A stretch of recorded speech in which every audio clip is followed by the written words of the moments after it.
Nobody talk to me. I'm not in a good mood. What? I've been gone for like, what, a year and a half, and nothing's changed.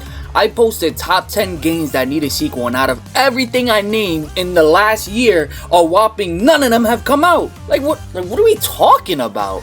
No Ultimate Alliance, no Titanfall 3, no Castle Crashers. Watch your mouth. No Sonic Riders. I said shut your mouth. Like what the fuck are these people doing?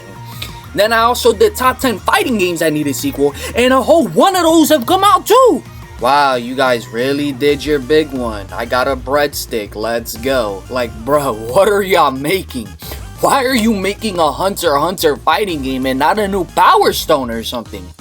Snoopy in the Mystery Club? Like what the fuck are we I need to take my mind off things. How about a top 10? And yes, that's all you're gonna be getting, and no, I won't answer where I've been gone.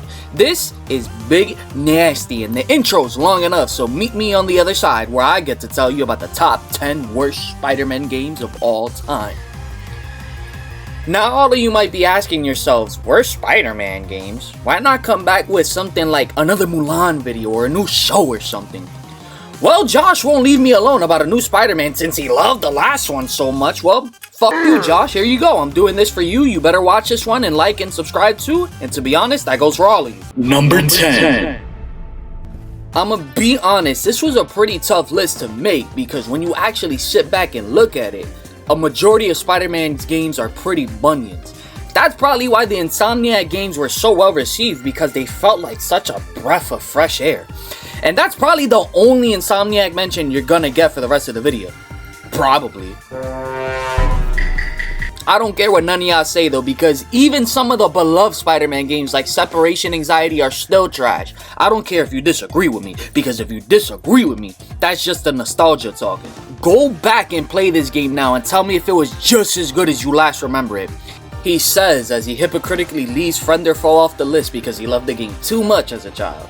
The game definitely had potential, and who doesn't like to play as Venom in one of his literal first playable appearances, but the game is like Maximum Carnage except with multiplayer and the banger music. The game was super repetitive and the combat was more shallow than a rain puddle on a summer street. Sure, the multiplayer gave it some extra legs, since who doesn't want to run around as Spider-Man and Venom clattering thugs, but even that only goes so far. Number 9. I'm not gonna lie, this list is about to be chock full of games so old they're legal to drink. So while I still have time, I love to talk about the newer dog water extravaganzas that have desecrated the Spider-Man legacy more than Zeb Wells ever could. I played Edge of Time as a kid, and even my never maturing, smooth brain, childlike sense of wonder couldn't shroud me from the actual madness that is Spider-Man Edge of Time. This game is actually the definition of a 5 out of 10. Except it's number 9. The story itself is absolutely spectacular, but that's all it has going for it. This game would have absolutely worked better as a movie, which is why I'm shocked that PlayStation hasn't greenlit an Edge of Time 2 out of nowhere.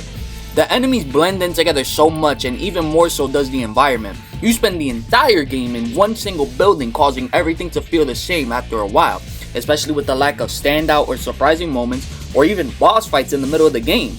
Even the developers knew that, which is why Black Cat was just shoehorned in for like 30 minutes and then never spoken about again. Yeah, maybe don't tell Mary Jane about that kiss, Pete. What makes it all even worse than it could ever be though was that this game was coming off the back of Shattered Generations, which everyone loved. It was a pseudo sequel that cut focus on just Miguel and Peter to really tighten everything up, but when it came to it, it just fell short. Shattered Generations was one of the best Spider-Man games ever, while this was the opposite. Number 8. Console Spider-Man games apparently have a hard enough time maintaining their quality as it is, so now just imagine how cheeks the handheld Spider-Man games are. Especially on the DS, don't get me wrong, the DS was great, but most of its games were just shoehorned with wonky and trash controls that forced the use of the stylus or finger cramping touchscreen controls for the bottom screen. So, guess exactly where it went wrong for the DS's battle for New York. Swiping the screen to push rubble, arming and disarming bombs or enemies. Ooh, I got a tag. Arming and disarming bombs or enemies. These things were fine enough the first go around, but just bogged down the game ever since the second time you did it.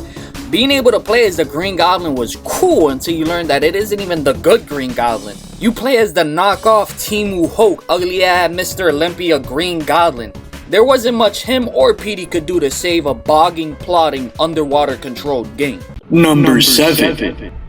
Remember how I talked about how this list was quickly gonna need an injection of some underage games thrown in here? Do you guys also remember when I said you needed to stop letting your nostalgia lie to you? Well, start paying attention. When I speak, you listen, and start listening because Spider-Man 3 is buns.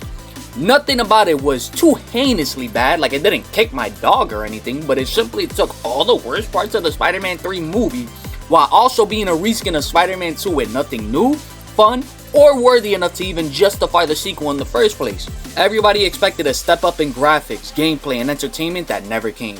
On top of all that, the game was way too short and filled with endless glitches and not the fun kind. The most damning indictment I can say is that playing this game just makes you think of Spider-Man 2 and how much you'd rather want to play that instead. Number 6.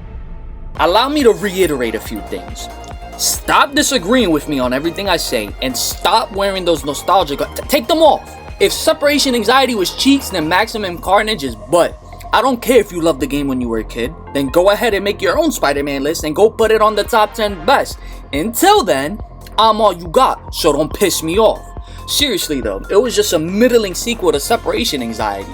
It was still fun at points, but it felt like after the first few levels the game slowly drove off a cliff.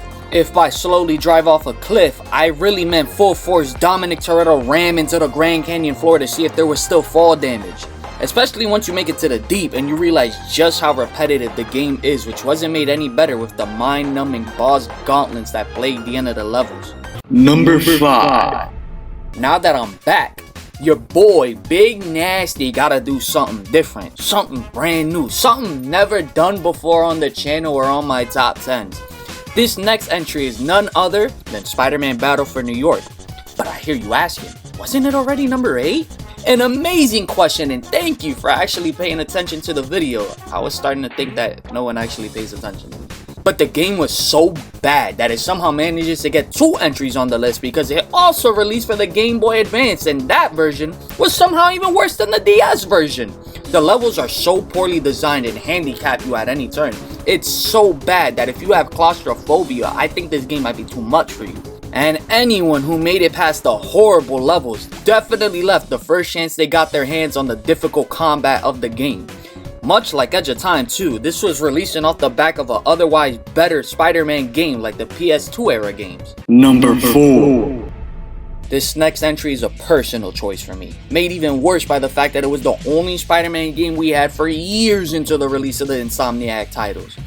The Amazing Spider-Man 2 was so bad, I'm surprised it isn't talked about more. The red-headed middle stepchild of the entire Spider-Man game library, this game was released at an awkward time where it wasn't quite 360 era or the Xbox One era. Because of this, awkward performances and a multitude of glitches plagued the game, especially on the Xbox 360. This game didn't learn from the movie at all either, as it was just simply too overstuffed. Too many villains, too many overlapping stories, too many elements to learn, too many cooks in a kitchen that was already filled with more cooks than pots.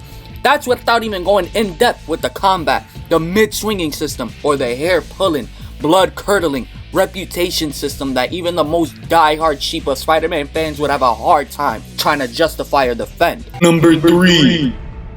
Beat-up games in the 90s were like how Battle Royales were a few years ago. Even Souls-like games right now are heading towards that trend where everyone under the sun suddenly decides they want to make a Souls-like because Elden Ring was so good, and that's exactly how beat-up games used to be.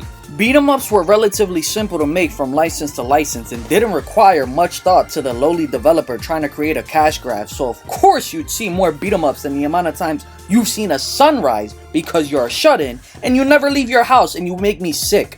So I give props to Spider-Man Web of Fire for trying to actually make a Spider-Man game where you feel like Spider-Man, but that's all I can give it.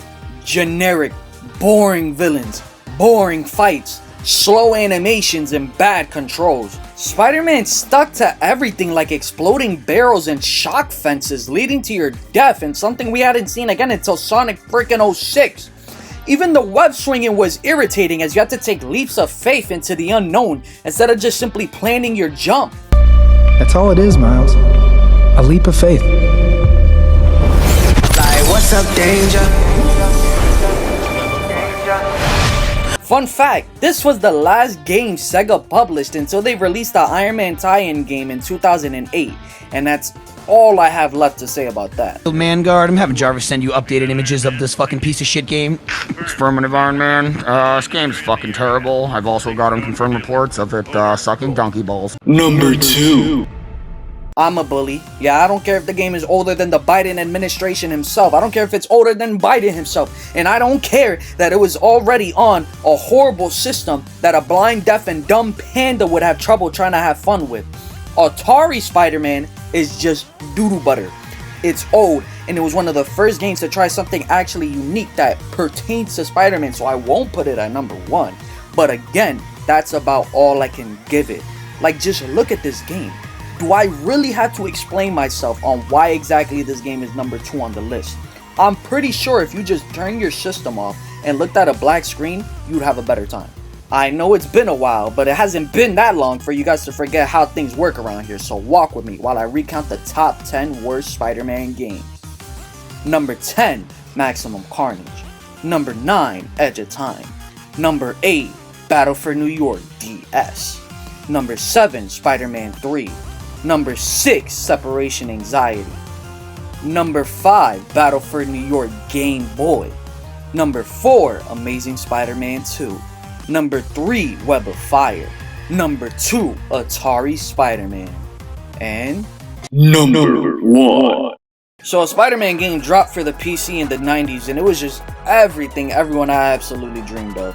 A point-and-click adventure with Spider-Man with horrible combat. Don't worry, I'm not copping out by putting Spider-Man vs. the Sinister Six on here at number 1. Luckily for them and unluckily for us, the Sinister Six returned.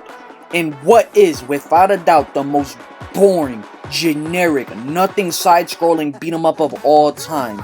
It's gotta be impressive for a game to stand out with how boring and uninteresting it is in a sea full of games that are nothing but boring, uninteresting, and unimpressive.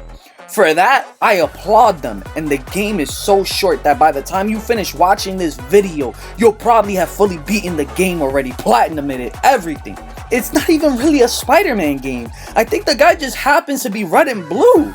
Real quick though, I want a quick dogpiling on the game and just go over all the pros of the game and what it does right.